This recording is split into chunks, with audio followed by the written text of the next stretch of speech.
El averiguadero. Cuando sucede algo y salimos todos para saber qué pasó, se le conoce como el averiguadero. Bueno, ahora tendrás la oportunidad de saber y opinar de lo más importante, controvertido e incluso chusco de lo que está pasando en el averiguadero. El averiguadero. El averiguadero. ¿Qué tal, amigos? Muy buenos días. Gracias por acompañarnos en este sabadito rico, muy agradable en verdad este fin de semana después de haber tenido algunas precipitaciones en algunos puntos del estado. Aquí en Durango capital, tal y como se había comentado el clima, pues hemos tenido de mañanas soleadas y luego ya medios días nublados con algo de precipitaciones. Hoy abordaremos un tema muy importante. Hablaremos de la agricultura en Durango. Es una de las principales actividades económicas. Desafortunadamente estamos viendo que tiene un retroceso económico, al menos así lo reporta el INEGI. INEGI en su más reciente registro nos dice que las actividades primarias de Durango en comparación con años anteriores se han contraído en su ingreso económico. ¿Qué está pasando en esta actividad tan importante? ¿Por qué no hemos logrado dar ese salto de pasar de esa agricultura de subsistencia a una agricultura que realmente represente un ingreso económico para las familias rurales y que logre, al menos gracias a ese trabajo, pues cumplir con algunas de sus necesidades más básicas, incluyendo incluso la propia alimentación? Es incongruente pensar que existen familias en el campo que sufren de hambre, cuando pues tienen a sus manos sus tierras, cuando tienen en sus manos la oportunidad de elaborar sus propios nutrientes. Para hablar de este tema hemos invitado a expertos. Agradezco mucho a el ex investigador del INIFAP, él ha dedicado toda su vida completa, incluso lo sigue haciendo, don Evenor Cuellar Robles, por estar con nosotros en esta mañana y nos aportará sin duda alguna mucha información. Don Evenor, muchas gracias. Muchas gracias, buenos días. Gracias. Y está también con nosotros el presidente de la Confederación Nacional de Productores Rurales, aquí en Durango, José Luis Caballero, a quien le agradezco. Señor dirigente, gracias. Al contrario, Tony, muchas gracias por la invitación y saludos. Bueno, y está también con nosotros quien está ahorita al frente del sistema Producto Frijol en Durango, aguerrido. Le dije, ¿cómo vienes? ¿Vienes de malas? ¿Vienes de buenas? René Urenda. René, ¿cómo estás? Muy buenos días, Tony. Muchas gracias por la invitación. Gracias por acompañarnos. Y bueno, déjenme nada más compartir rapidísimo a través de las redes sociales que nuestros amigos también del campo están ya atentos al Facebook, ya cada vez más están atentos a lo que vienen siendo las redes sociales para estar informado. Y tengo muchos comentarios, por cierto, en redes sociales que ahorita les daré lectura. Vamos a entrar al tema. Don Evenor Cuellar, usted tiene, no sé, ¿cuántos años dedicado al tema de la investigación, al tema agrícola, al tema de las actividades primarias? ¿Cuántos años? 38 años. 38 años. 38 años. Me gustaría iniciar con usted y hablar qué ha pasado en el campo. ¿Cómo estábamos hace 38 años? ¿Cómo estamos hoy en un mundo diferente, en un cambio climático que ha venido a afectar los rendimientos agrícolas? ¿Y cómo las políticas públicas han venido también cambiando y los mercados, la globalización? ¿Hemos avanzado o no hemos avanzado, don Evenor? Además de que no hemos avanzado, hemos perdido la competencia o la competitividad con otros estados y con otras naciones. Como tú bien lo dijiste al inicio, una actividad primaria no puede depender solamente de la naturaleza. Después de 70 años que prácticamente se entregaron las tierras en 1936 con don Lázaro Cárdenas, no ha habido un crecimiento, una modernización y una atención al campo. Cuando hablamos de producción primaria es lo que la naturaleza nos da. Así es. Ya sea agrícola, ganadera o forestal. Así es. El siguiente paso es el valor agregado. De ahí sigue la industrialización. Y hay un problema fuerte de que en Durango y en México, desde las universidades viene el problema de que no atendemos la cuestión de mercadeo, de mercadotecnia, de industrialización, de distribución y de servicios. el campesino solamente se queda siempre en el surco. Para eso somos los agrónomos inclusive muy buenos. Desde las universidades nos educan o nos enseñan a estar produciendo, que el suelo, que la planta, que las enfermedades, que todo lo demás, la cosecha, el almacenamiento, y de ahí no pasamos. El mismo INIFAP, si leemos un folleto, una publicación del INIFAP, nos habla de lo mismo. La generación de una tecnología, la generación de una variedad, el paquete tecnológico, el manejo de post cosecha, y ahí quedó. Entonces no estamos dando nadie el siguiente paso. El segundo paso, que es el valor agregado, el tercer paso, que es la industrialización. Es decir, desarrollamos o encontramos un diamante, lo dejamos en bruto y lo entregamos a que otro lo pula. Y el otro, aparte que lo pule, el diamante lo divide en 3, 4, 5 diamantes y sigue sacándole raja. Y de ahí pasa al siguiente, al que tiene la tienda de distribución. Y el que anda picando en la mina, siempre pasa de lo mismo, está produciendo maíz, está produciendo frijol, está produciendo granos, con mucho esfuerzo. A ver, menciona que hemos perdido competitividad frente a otros países y lo dice frente a otros estados. Hablemos de México. ¿Qué otros países han avanzado más rápido que nosotros y qué otros estados han avanzado más rápido que Durango? Vamos a poner un ejemplo. Sí. La región lagunera. Ok. Simplemente la región lagunera está sembrando, no en la región lagunera, está sembrando en Zacatecas, está sembrando en Durango, está sembrando en Chihuahua y está transformando en la región lagunera. Vemos cómo la cantidad de camiones cargados de silo, de pacas de forraje, van hacia la región lagunera. Entonces allá está la industria. Aquí se está utilizando la tierra, los insumos, la fuerza y el agua. ¿Y quién pone el precio de los productos? Los laguneros. Sí. Ese es un ejemplo nada más. El otro es Sinaloa. Sinaloa es un gran productor de maíz. La mayor cantidad de maíz que se consume en Durango viene de Sinaloa. El chile ancho, las hortalizas, el tomate, ¿de dónde viene? De Sinaloa. Gracias a la nueva carretera, a la supercarretera, la distancia entre Sinaloa y Durango se cortó. Y hay otra cuestión. La laguna produce hortalizas en verano, Sinaloa produce en invierno. La región de Puana, de San Juan del Río, de Rodeo, está desplomada en la producción de hortalizas, está abandonada. Entonces, todo ese tipo de cuestiones son competencia para el Estado. Si hablamos de otros países, lógicamente, pues pasa lo mismo que en Estados Unidos. Estados Unidos nos pone el producto que tú quieras en la frontera mexicana. Y con la calidad y con la cantidad que el consumidor mexicano necesite. Y a mejor precio todavía.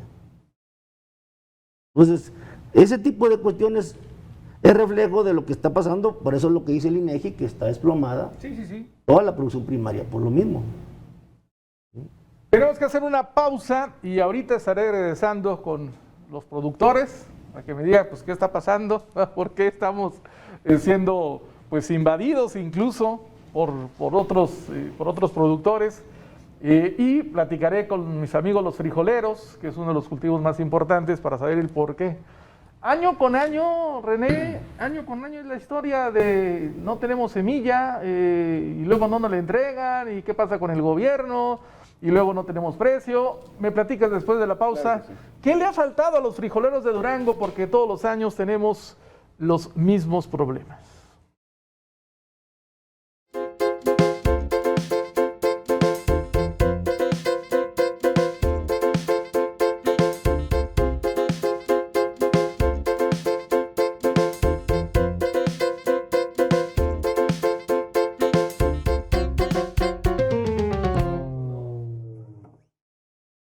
Bien, ya regresamos. Recuerden que tenemos de invitados el día de hoy a Ebenor Cuellar, quien es ex investigador del INIFAP. Está con nosotros José Luis Caballero, de los pequeños productores rurales en Durango, y está también René Urenda del Sistema Producto Frijol. Tengo algunos comentarios.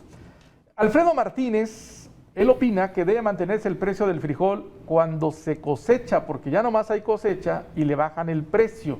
Bueno, es un tema ahí de mercado, hay unos precios de garantía, ahorita van a decir si sirven o no sirven esos precios de garantía que ha puesto el gobierno federal.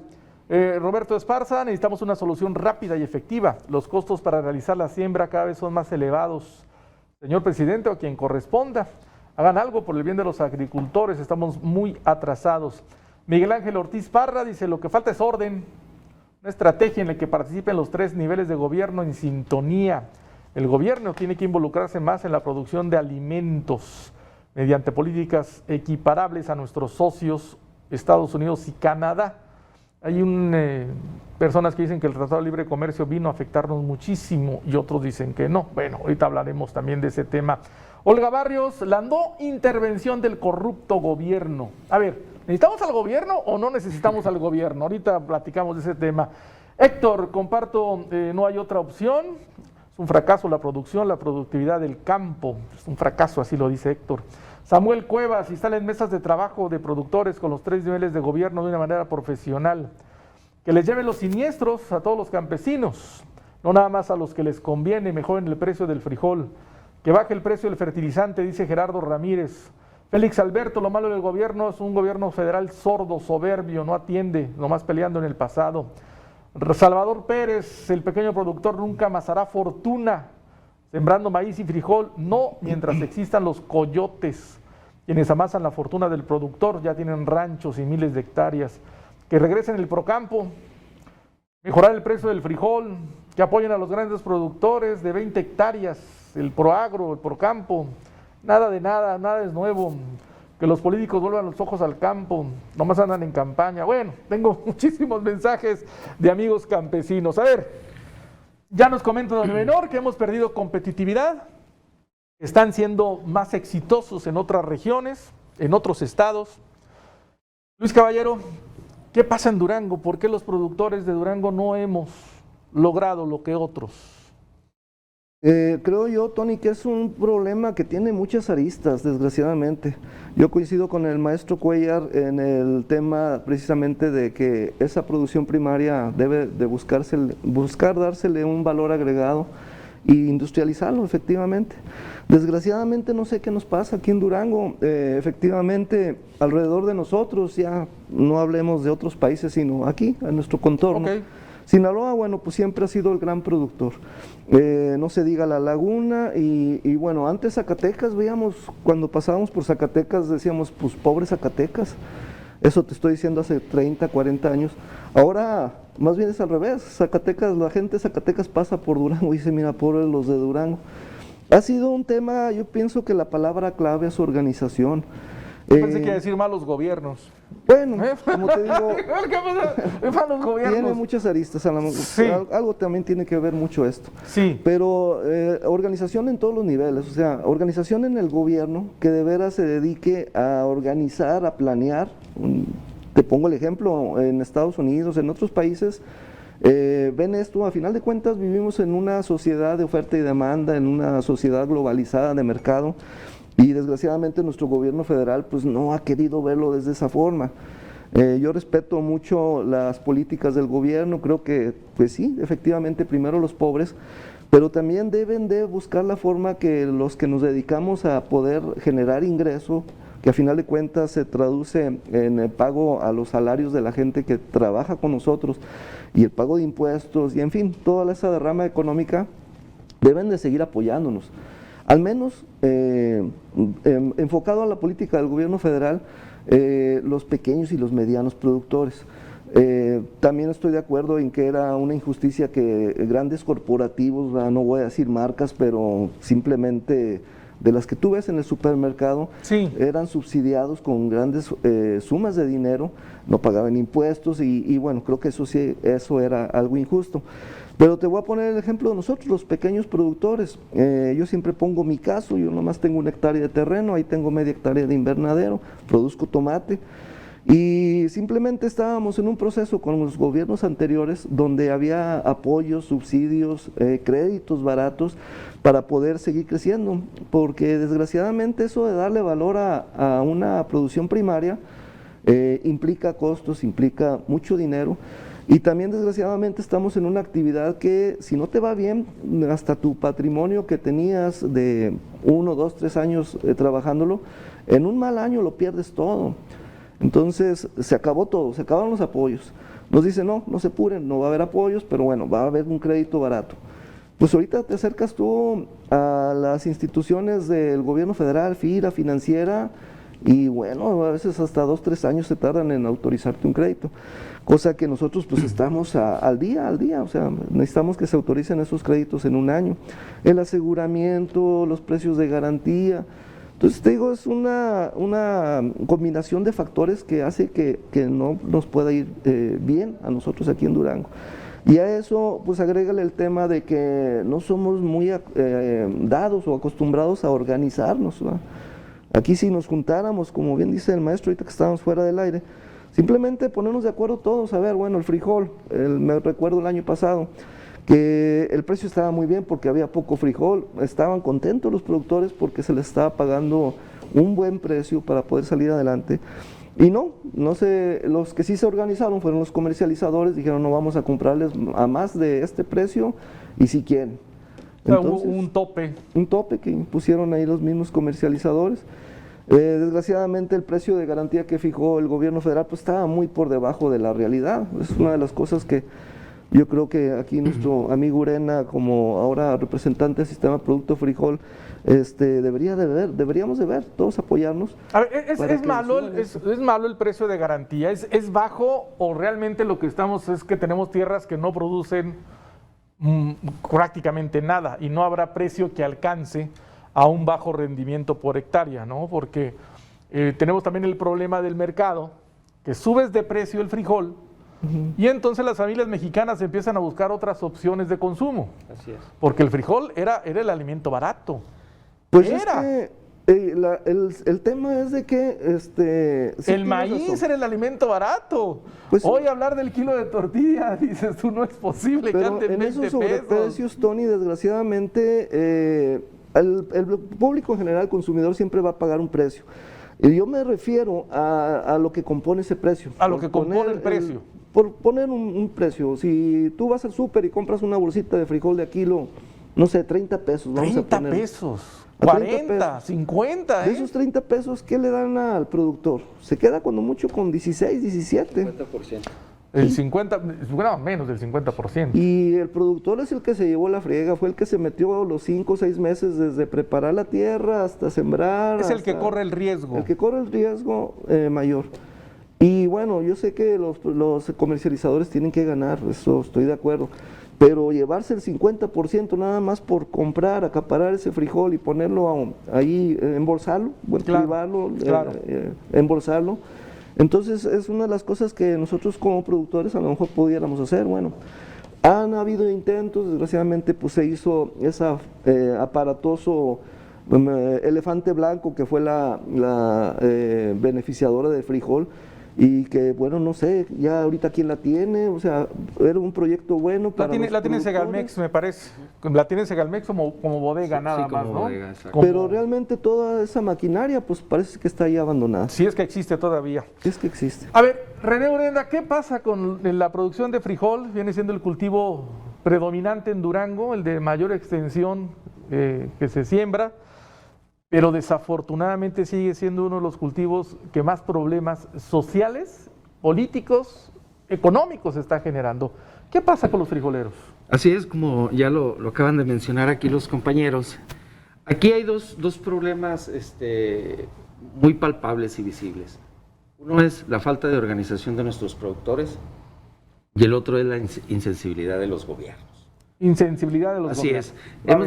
Hemos visto nosotros por años que no hemos tenido una representación ni en el gobierno federal ni en el gobierno estatal que se enfoque a la organización y a la atención de nuestros productores.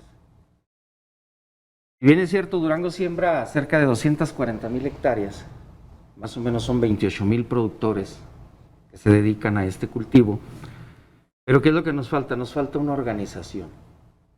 Hoy se anunció un programa. No política. Exactamente, es una organización de producción. ¿Sí? Solamente así podremos nosotros volver al estatus que teníamos, como uno del estado mejor productor de frijol. Nos rebasa Zacatecas aquí a un lado, nos rebasa Chihuahua, y en una nada San Luis nos va a alcanzar también. ¿Qué es lo que nos está faltando a nosotros? Es la organización y una representación en los gobiernos que se enfoque directamente en lo que es el campo, no solamente para el frijol, para todos los cultivos. Eso es lo que se nos está pasando. Ahorita se anuncia un programa de refrescamiento de semilla, yo lo veo muy noble, lo veo que viene a refrescar el frijol que tienen nuestros productores. Y necesario, ¿no? Innecesario, El refrescamiento es necesario. Pero pues desgraciadamente no entendemos el mensaje del programa. No es un programa de fomento. Y ya tenemos nosotros con nuestra semilla más de 20 años, que es lo que tiene el frijol Pinto Saltillo. Pero pues se nos ha ido degenerando. Y esas consecuencias las vemos nosotros a la cosecha y a la comercialización. ¿Sí? Ya lo tenemos muy revuelto, muy contaminado. Entonces ahí es donde nuestros campesinos empiezan el declive de los beneficios que la tierra nos da. Esa es la situación más que nada. Falta esa organización y esa visión del Estado y de la Federación hacia el campo de México, no solo de los frijoleros. A ver, René, tengo que hacer una pausa. Entonces el problema lo tenemos desde la semilla, que es la base. Exacto. O sea, desde abajo, desde el cimiento, tenemos el problema. Ahorita voy a la pausa, regreso y qué bueno que está con nosotros el ex investigador del INIFAP, porque hablar del Pinto Saltillo, pues fue de un gran logro, una investigación que realizada por mexicanos aquí en Durango, y pues puesta como obsequio, como regalo para que el campesino duranguense pudiera tener mayor riqueza. ¿Qué ha pasado después de 20 años? Vamos a una pausa.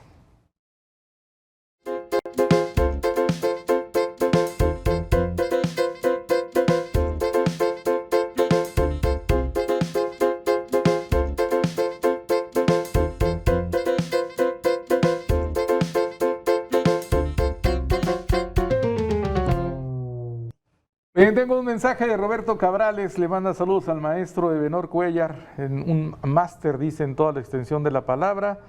Desgraciadamente un talento y una institución en el rubro de la investigación totalmente desaprovechado, es lo que comenta Roberto Cabrales. Es lo que iba yo ahorita también a poner en la mesa. ¿Quién toma las decisiones de las políticas agropecuarias en el país? La clase política, el gobierno. ¿Tenemos realmente una institución que genere alguna idea transeccional, que no vaya rompiendo y vayan tratando de encontrar alguna respuesta en cada gobierno? Hay un Consejo Mexicano para el Desarrollo Rural Sustentable en Ciudad de México. No sé si exista un consejo estatal aquí en Durango, no sé hace cuánto nos han reunido. Hablamos de que la semilla, desde ahí estamos mal. Don Ebenor Cuellar, a ver, ¿debe intervenir el gobierno o no en el tema agropecuario? Debe de intervenir el gobierno, también la Secretaría de Hacienda, las organizaciones de productores, los gobernadores de los estados y la sociedad en general. Porque estamos hablando de la alimentación de un país. Y no es posible que estemos esperanzados de que nada más el gobierno de arriba abajo nos venga a dar las órdenes. Y no es así. La sociedad debe ser participativa. Los agricultores, en este caso en el sector primario, deben de ser más participativos y deben de estar junto con los políticos estatales y nacionales definiendo las políticas agropecuarias y forestales. La alimentación no se puede dejar en manos solamente del gobierno. Tiene que ser también la participación de la sociedad. La sociedad tiene que ser más exigente. En este caso, los agricultores tienen que ser más exigentes, más organizados. Hay un antecedente hablando del frijol, sí, específicamente. Hay un antecedente. La feria de Guadalupe Victoria se llama Feria del Maíz. Sí. No se llama Feria del Frijol. El frijol originalmente se producía en el eje neovolcánico transversal, la parte desde Jalisco hasta Veracruz. Era la región frijolera. Cuando en aquel tiempo se producía el frijol junto con el maíz en el sistema llamado milpa, cuando se generó la producción de híbridos de maíz, entonces ya el frijol y el maíz ya no fueron compatibles. Y el frijol emigró hacia el norte, porque el maíz se quedó solo por el uso de herbicidas. y la cosecha mecánica. Entonces el frijol se fue a las tierras más pobres de Zacatecas y Durango. Pero yo me imagino el frijol como atacado por 50 leones, rodeado por 50 leones. El frijol llegó a Durango a mediados del siglo pasado, pero así como están las cosas, el frijol de nuevo se va a ir de Durango. ¿Por qué? Por el cambio climático. Porque las tierras que tenían suficiente limo, suficientes nutrientes, ya se agotaron. Ahora son piedras. Entonces, ahora van a regresar nuevamente los cereales, el maíz, el trigo, la cebada y la avena. Y lo vemos en las estadísticas. El frijol ya va de retroceso. Pero si el agricultor no cambia su cultura de seguir destruyendo los suelos y tener todavía una agronomía tan agresiva en un ambiente tan frágil como en este año pasó, la erosión ha sido tremenda. El cambio climático ya no tiene retroceso. El frijol va a emigrar a otras regiones más productivas. Y aquí están nuevamente, en este momento, tomando posición los cereales. Y lo vemos con la avena. Todo el mundo habla de la semilla de frijol. No hay semilla de frijol, ahora queremos avena. Dentro de algunos años, si seguimos con lo mismo, la avena ya no va a producir, ni la cebada, ni el trigo. Ahora van a regresar los pastos. Como esas tierras estaban así hace millones de años. El problema es de que la productividad y mucha de la población de Durango van a emigrar a otros estados, porque el clima no va a cambiar. Estamos insertos en una zona semiárida y además ni siquiera nos hemos preocupado por cosechar el agua. En la India, en Vietnam, en Asia, hay tierras que tienen miles de años cultivándose y sembrándose. Pero el agricultor ve una piedra en la tierra, la toma y la acomoda. Él cuida su tierra. Y aquí no. Aquí tenemos una destrucción del ambiente monstruosa, tremenda. Estamos en crisis. Sí, es una crisis cultural. El frijol está en contra, está amenazado por la falta de crédito, por las otras especies, por los comercializadores, por los productores de forraje, por los lecheros, por la falta de crédito, por la misma sociedad, por la mujer, por el ama de casa que ya no consuma frijol, Sí, ha caído. por el joven que ya ni siquiera le interesa el frijol, por el joven del campo que no le interesa la agricultura. Entonces dice el frijol, bueno, pues aquí no me quieren,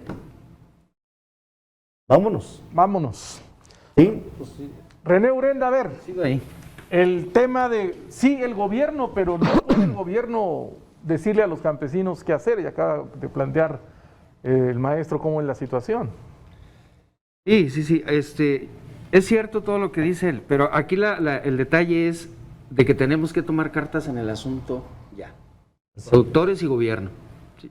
No podemos seguir sembrando nosotros tierras que no nos están dando los rendimientos. Tenemos que buscar otra alternativa de cultivo. El frijol anda en buen precio. Vamos a poner el ejemplo en Puanas. En Puanas un productor normal de 6 hectáreas siembra 2 de maíz, siembra 3 de frijol y 1 de chile. Pero si este año el frijol anda bien, tiene un precio muy bueno, que a él le va a generar una economía muy fructuosa, ¿qué es lo que sucede? Que el próximo ciclo ya no siembra 3, siembra las 6 hectáreas. Entonces, esto es una falta de organización. Desde un principio, desde nosotros como productores y el gobierno que se queda con los brazos cruzados, dejando que el productor haga y deshaga en las parcelas. Por eso yo decía hace un momento, le falta mucha sensibilidad al gobierno. A ver, ¿el gobierno ahorita es un aliado o es un enemigo? Pues en Ahorita, este momento es una parte neutra. ¿Por qué? Porque Ni vemos fu ni que fa. ni fu ni fa. Vemos que no puede sacar un programa tan pequeño como lo que es el programa de semilla. Oye, certificada. 250 toneladas, ¿no las ¿Te pudieron imaginas que fueran entregar? 2.500? Pues nos iríamos a diciembre. Así sencillo. El Estado está en lo propio, hace un pronunciamiento, pero también le vemos la falta, la agilidad para atender esta situación. Estuvimos prácticamente un mes de vacaciones en el campo, con las lluvias, y no se pudieron poner de acuerdo los dos niveles de gobierno. A ver, ahorita yo mencionaba que hay un Consejo Mexicano para el Desarrollo Rural Sustentable. ¿Hay un Consejo Estatal? ¿De algo sirve el Consejo Mexicano? ¿De nada sirve? ¿Hay un Consejo Estatal o no existe? O sea, ¿quién los organiza, Pues René Urenda? no, ahorita nadie. Tiene 2 años que no sesiona el estatal. El Consejo de Desarrollo Estatal. Entonces ahorita prácticamente todos estamos en el limbo. Y el de México pues, está muy lejos. Está ¿no? muy lejos, exactamente. ¿Quién lo conoce y no nos conocen además? ¿Qué es lo que tenemos que hacer? Hacerle un llamado enérgico ahorita a los diputados que van a entrar, nuestros diputados federales, pues para que México pueda entrar en el Plan Nacional Agrícola este año, de agricultura. ¿Para qué? Para poder crear lo que acaban de decir hace un momento, créditos. El campo está descapitalizado. Es imposible que un pequeño productor de 5, 6, 10 hectáreas acceda a un crédito. ¿Por qué? Por el volumen que tiene de parcelas. Solo unos cuantos son los que pueden entrar a ese programa. Los seguros catastróficos, los seguros agrícolas tenemos que implementarlos y hacerle la cultura al productor que tiene que entrar a esos programas, porque no es otra cosa más que un bien para él. Los precios de garantía, es cierto, está muy barato, pero ha sido un referente para que el frijol no baje de los 14. Al menos. No, pero tampoco que no suba. Exacto, porque solamente lo alcanzamos, el tope máximo que tuvimos este año, este ciclo anterior, fue de 19 pesos, cuando en el pasado llegamos hasta los 33, 35 pesos. Ah, bueno, pero un año de sequía, ¿no? En un año de sequía. Pero también esto repercute en los bolsillos de las amas de casa, que al final de cuentas son quien pagan los platos rotos de toda esta falta de organización y apoyo hacia el campo. Bien, tenemos que hacer una pausa. Ahorita regreso y me van a ayudar mis invitados porque se me fue ese estado de España. Hace poco vinieron a promocionar una feria agroindustrial que se realizó en Mazatlán y vinieron aquí a Durango a invitar como un evento turístico. No estaba Secretaría de Turismo, no estaba la Secretaría de Agricultura, lo cual nos llamó mucho la atención. Pero venían gente de España a promocionar y ponían de ejemplo un estado en donde se habían quedado sin tierra, porque como lo comentaba don Ebenor, se había erosionado, ya no tenían agua y comenzaron a construir invernaderos con madera. Y hoy es una de las zonas agroindustriales más importantes en Europa. A mí se me fue el nombre ahorita, pero ahorita me platicarán ustedes, y si esos modelos son o no son funcionales para la situación que está viviendo Durango. Voy a la pausa y ahorita regreso.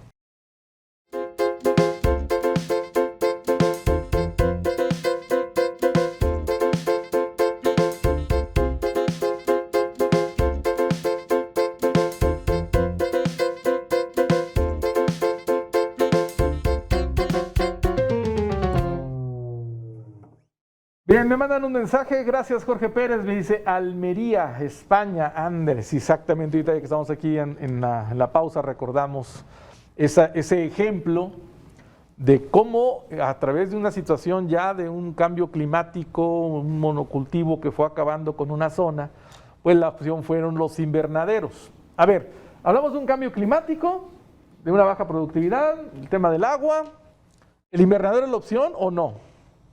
Yo creo que sí, Tony. En sí no tanto que sea por invernadero, sino simplemente por el tema que comentábamos de darle valor agregado e industrializar los productos. Y en este caso, bueno, toco el tema de la alternancia, Sí. que las hortalizas son una muy buena opción. Yo siempre, en oportunidad que tengo, trato de meter esa idea, más que nada en nuestro gobierno, en nuestros gobiernos. Porque sí habemos algunos productores que nos hemos arriesgado. Desgraciadamente es una actividad cara, hay que decirlo, un invernadero es una inversión muy fuerte. Y desgraciadamente, y ahí volvemos al tema del gobierno, que tú preguntabas, bueno, ¿es bueno que intervenga el gobierno o no?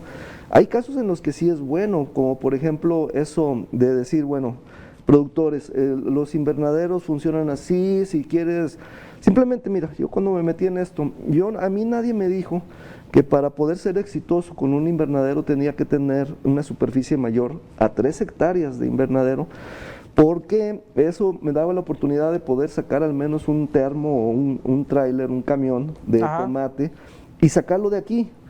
Porque la idea es precisamente que la hortaliza, que es muy consumida en Estados Unidos, son nuestros principales clientes, el principal importador de nuestras hortalizas, pues no puedes ir hasta la frontera, que está, no sé, la más cercana, a 12 horas, con una camioneta a vender allá, o sea, es incosteable. Claro, claro. Ahora te digo, bueno, a lo mejor por mi formación, yo soy contador público, pero siempre he amado el tema de la agricultura, entonces por eso ando metido en eso. Pero tengo un enfoque más de echarle cuentas, bueno, qué es negocio, no es negocio, para saber si nos estamos engañando o no.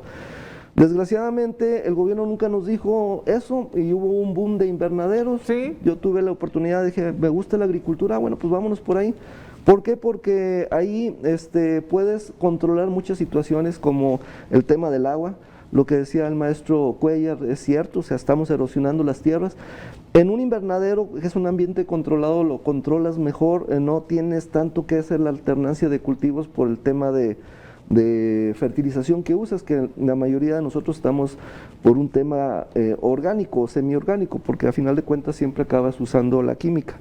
Pero bueno, te pongo el ejemplo, si nos sorprendemos porque la semilla de frijol cuesta, no sé, 14, 15 pesos. Bueno, la semilla es cara, La semilla, ese es un tema. Es más cara. Cada vez es más cara. Pero si hablas de semillas de tomate o de chiles o de pimientos, que son hortalizas, eso es un negocio que tiene controlado con grandes corporativos y que desgraciadamente nosotros estamos viendo que a veces también te sabotean. Ahorita, por ejemplo, tenemos unos problemas muy fuertes en el tema de hortalizas por enfermedades que son propias de la planta, o sea, no del consumo humano, porque hasta eso son inteligentes, pero nos hacen batallar a nosotros como productores, porque compras una semilla que es muy cara. Yo pongo el ejemplo que una bolsita de semilla de tomate, no sé, con 5,000 semillas, cuesta más que si tuvieras esa misma cantidad en peso de, no sé, de oro, ¿va? O de la droga más cara, no sé, la que sea. Entonces, hacemos una inversión muy fuerte en semilla, que es certificada, que es especial para invernadero, pero desgraciadamente hemos notado que ya viene con ciertas enfermedades. Ahí me gustaría que el maestro me diga o me desdiga mis sospechas, ¿verdad? Pero batallamos con virosis, batallamos con enfermedades fungosas, y a final de cuentas, como productores de un cultivo que supuestamente es rentable, pues acabamos perdiendo, saliendo a la rayita porque la planta se nos enfermó, no produjo el suficiente tomate. A eso agrégale que un invernadero, bueno, pues la palabra misma lo dice, es para el invierno. Nosotros deberíamos estar trabajando nuestros invernaderos como en Sinaloa, que lo hacen de diciembre a junio. A lo mejor nosotros por nuestro clima empezar en septiembre a marzo. Esa es no sé, la etapa que un invernadero debería producir. No lo hacemos, ¿por qué? Pues porque nuestros amigos de Sinaloa efectivamente son los grandes productores de hortaliza, de tomate. A ver, es que ya no me quedó claro si el invernadero es la opción, porque ya conforme empezaste a hablar de costos, de riesgos, de comercialización. Un poquito confuso. Sí es la opción. Sí es la opción. Volvemos a la misma, con una organización o una, no tutela, a lo mejor estaría mal la palabra, pero con una orientación del gobierno, decir, bueno, si te vas a meter en esto, pon tanto. Si te vas a meter en esto del invernadero, el mercado está así. Si te vas a meter en esto, debes hacer esto. Muy bien. A ver, el tiempo se nos está agotando, se nos va muy rápido el tiempo. Me gustaría más preguntarte, René Urienda, ¿quedarán tierras sin sembrar este año? Se va a quedar mucha superficie. ¿Por qué si hay agua? ¿Qué pasó? Si hay agua, lo que pasa es que no hay semilla. No hay semilla. No tenemos el frijol suficiente para sembrar esa cantidad de hectáreas. Yo creo que no vamos a alcanzar las 140,000 hectáreas. Ok, aquí voy con don Ebenor. ¿Cómo es posible, don Ebenor, que no tengamos semilla? ¿Es normal? No me digas normal. Es la falta de planeación. Ok. No me digas que es normal. Y la falta de apoyo al campo. Precisamente eso es lo que está pasando, no solamente con el frijol, sino con otros cultivos. Con todos. No hay semillas. Y esa es la razón por la cual semillas de frijol están ahora sí con un precio elevado, porque si el precio al consumidor está alto, el de la semilla por la misma razón. Porque mucho grano se utiliza como semilla. Entonces es caro. Pero en México la superficie utilizada de semilla certificada de frijol no ha pasado del 5%. Hay proceso cultural y es una autógama, hay agricultores muy ordenados que cuidan su semilla, y son muy celosos porque la limpian muy bien y siempre la tienen. Pero en ocasiones, cuando hay cuestiones de sequía, como fue el 2019-2020, lógicamente que no hay suficiente grano para consumo, menos para semilla. Y este año ha sido así. ¿Quiénes están en las mesas de las decisiones de las políticas agropecuarias? El Consejo Nacional Agropecuario, ¿Sí? El Senado también, la Cámara de Diputados, o sea, ese es el Congreso. ¿Y entonces por qué no vemos apoyo? Porque no están coordinados, no están trabajando bien. No tienen una política agropecuaria bien definida. Okay. Se nos termina el tiempo encima. Me gustaría nada más cerrar. ¿Qué le diría usted al productor y qué le diría al gobierno? Bueno, mira, ya nada más para concluir el tema, ¿verdad? Porque quedó así medio ambiguo. Sí es negocio en los invernaderos, simplemente es organizarnos porque el cliente principal pues es exportar. Sí. Entonces ahí es organizarnos, poner una seleccionadora, empacadora de tomate para poder lograr hacerlo negocio. Bien. Efectivamente, es el Consejo Nacional Agropecuario el que debe de dictar las políticas del campo, pero desgraciadamente también eso es lo que hemos visto, que llega X partido, ya no vamos a hablar aquí de colores ni nada, pero simplemente la gente que está en el poder pues trae otra concepción. Cuando tú vas a la Ciudad de México, no sé, a Saber, a Financiera, ellos están en un escritorio, desgraciadamente, no tienen, pues ahora sí que el contacto primero que tenemos nosotros aquí con nuestro campo y todo eso. Y desgraciadamente también una de las cosas que veo mal del gobierno, ese afán del gobierno federal de deshacer las organizaciones. Desgraciadamente ahí también entramos en temas como lo fue la corrupción, o lo es la corrupción, porque desgraciadamente no se ha acabado. Y bueno, a lo mejor tienen razón de decir, bueno, pues es que había mucha corrupción y todo, pero yo siento que es así como que decir, esto está mal y de tajo lo cortaron. corto, Okay. Cuando organizaciones, voy a poner el ejemplo de mi organización, con los compañeros de la cebada, allá en Zacatecas, no se organizaban, les pagaban lo que quería la cervecera, llegaron ahí con nuestro dirigente, Lalo Orihuela, y él nos organizó. Lograron hacer un movimiento de que no entregaban cebada hasta que no se les pagaron un precio justo y se logró. Entonces las organizaciones en el buen concepto son buenas. Son buenas. Definitivamente. Es lo que estamos diciendo, necesitan organizaciones. René Urenda, ¿qué le dirías al campesino y qué le dirías al gobierno? Bueno, pues simplemente tenemos que organizar bien este ciclo que ya prácticamente está terminando las siembras. ¿Qué es lo que tenemos que decirle al gobierno? Pues que sea más sensible, ¿sí? Si bien es cierto, los presupuestos se manejan en México y lo maneja gente a lo mejor no conocedora del tema, ¿sí? No saben el proceso y todo lo que conlleva a que ellos se coman un plato de frijol en su casa.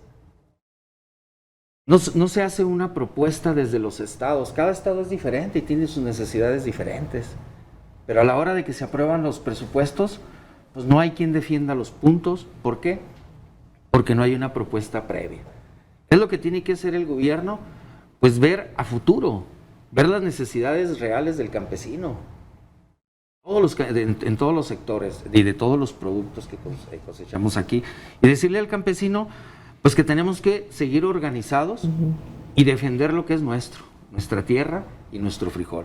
Eso es lo que tenemos que hacer a partir de ella. Muy bien, maestro Don Evenor, pues se nos acabó el tiempo. Un último comentario. No, pues muchas gracias por la invitación y este es un tema muy, muy extenso. Sí, vamos a tener que hacer otro programa. Definitivamente. Vamos a tener que ver algo con lo que podamos cerrar, maestro. Pues al campesino decirle que aguante, que nada es para siempre y México es un gran país y debemos ser un gran país y hay que luchar por ello. Muy bien, pues muchísimas gracias. Gracias, Tony. Quedan pocos días, Gracias, Tony. ojalá y sí se logren sembrar todas las tierras, que no vaya a quedar tierra sin sembrar. Esperemos que sí. 10 días nos faltan 10 todavía. días quedan 10 días. y bueno, ya veremos más adelante, vamos a hablar más en otros futuros programas, qué otras opciones tenemos, por supuesto, para el campo de Durango. Gracias, maestro gobernador, gracias, señor Caballero, gracias de René. Al contrario, Gracias, amigos, que tengan un excelente fin de semana.